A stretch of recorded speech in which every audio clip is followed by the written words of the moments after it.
السلام علیکم۔ پرانی کہانیاں اور دلچسپ قصے دیکھنے کے لیے میرے چینل کو کر دیں سبسکرائب اور ساتھ دیے گئے بیل آئیکن کو لازمی پریس کریں تاکہ آپ کو میری آنے والی ہر نیو ویڈیو وقت پر مل سکے۔ جزاک اللہ۔ آج میں آپ کو سنانے جا رہی ہوں ایک راجا اور بڑھیا کا دلچسپ واقعہ۔ تو اس واقعہ کو پورا سمجھنے کے لیے ویڈیو کو اینڈ تک ضرور دیکھیے گا۔ تو آئیے بنا ٹائم ویسٹ کیے اپنی سٹوری کو سٹارٹ کرتے ہیں۔ کسی زمانے میں کسی ملک میں ایک راجا تھا۔ اسے شکار کھیلنے کا بہت شوق تھا۔ وہ اکثر شکار کھیلنے کے لیے دور دور تک نکل جاتا تھا۔ ایک مرتبہ ایسا ہوا کہ راجا شکار کی کھوج میں بہت دور نکل گیا۔ جنگل بہت گھنا تھا، اچھی طرح راستہ بھی نہ چلا جاتا تھا، لیکن راجا شکار کے شوق میں جنگل کے بیچ سے ہوتا ہوا جنگل کے آخری کنارے تک پہنچ گیا۔ وہاں اسے ایک ہرن دکھائی دیا۔ راجا نے ہرن کے پیچھے اپنا گھوڑا دوڑا دیا، لیکن ہرن گھوڑے کے ٹاپوں کی آواز سن کر بھاگتا ہوا بہت دور نکل گیا۔ راجا بھی اپنے گھوڑے کو بہت تیز رفتاری سے ہرن کے پیچھے دوڑانے لگا۔ ہرن بھی تیزی سے دوڑتا رہا۔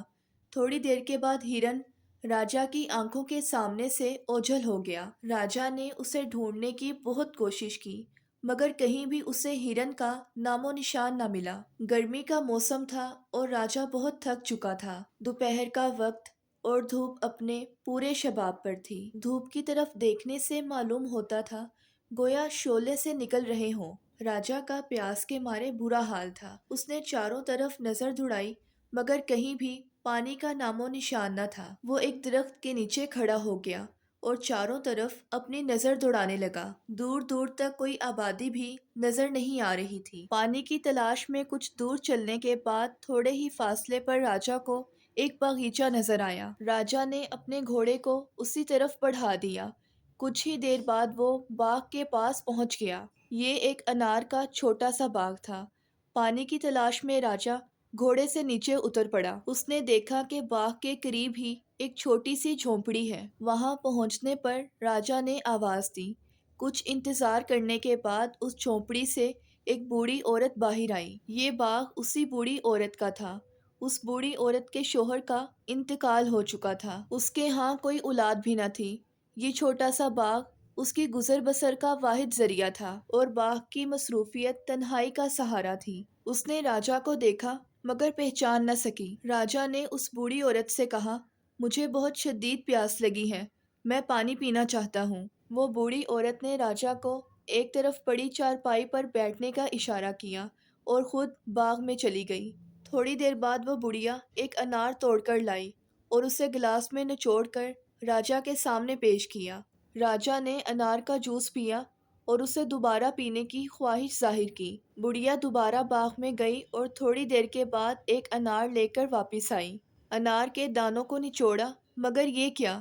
اس نے حیرت سے کہا، اس میں سے اتنا کم عرق کیوں نکلا؟ بڑھیا تیسری بار باغ میں گئی اور انار توڑ کر لائی، مگر اس میں بھی ایسا ہی ہوا کہ عرق بہت کم نکلا۔ بڑھیا اس بات پر حیران ہوئی اور اسے بھی تعجب تھا۔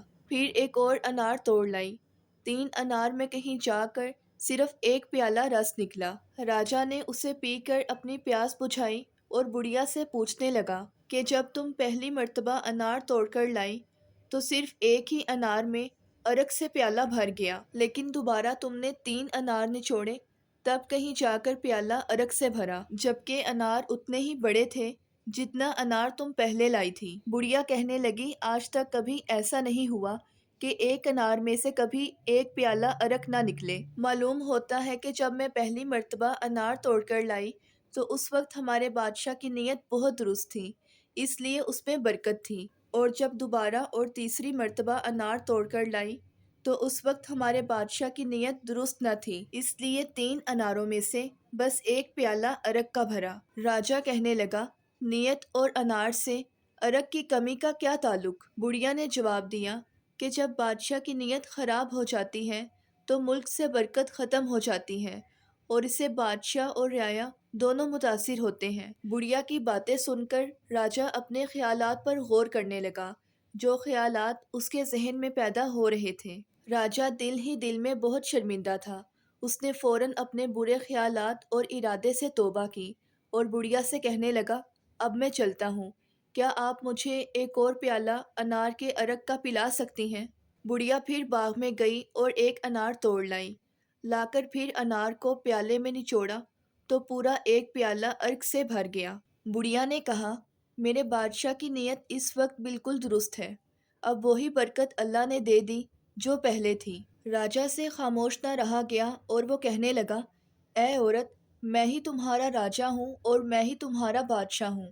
دراصل تمہارے باغ کو لے کر میری نیت خراب ہو چکی تھی اور تمہارے اناروں کی خوبیوں نے میرے دل میں وسوسہ ڈال دیا تھا، کیونکہ میرے وہاں بھی باغ میں انار کے درخت ہیں، مگر نہ تو وہ اتنے میٹھے ہیں اور نہ ہی اتنا عرق دینے والے ہیں۔ اسی لیے میرے دل میں یہ خیال آیا کہ یہ باغ میری سلطنت ہے اور تم میری رعایا ہو، میں تمہیں کچھ دے دلا کر اس باغ کو اپنے قبضے میں کر لوں گا۔ بڑھیا راجا کی باتیں سن کر حیران اور خوفزدہ رہ گئی اور راجا سے کہنے لگی، آپ میرے بادشاہ ہیں اور میں آپ کی رعایا ہوں۔ میں اپنے کی گئی باتوں پر بہت شرمندہ ہوں اور آپ سے معافی چاہتی ہوں۔ راجا نے بڑھیا کو تسلی دی اور کہا، تم نے مجھے اندھیرے سے نکال کر اجالے میں کر دیا اور اس سے مجھے بڑی نصیحت ملی ہے اور میں تم سے بہت خوش ہوں۔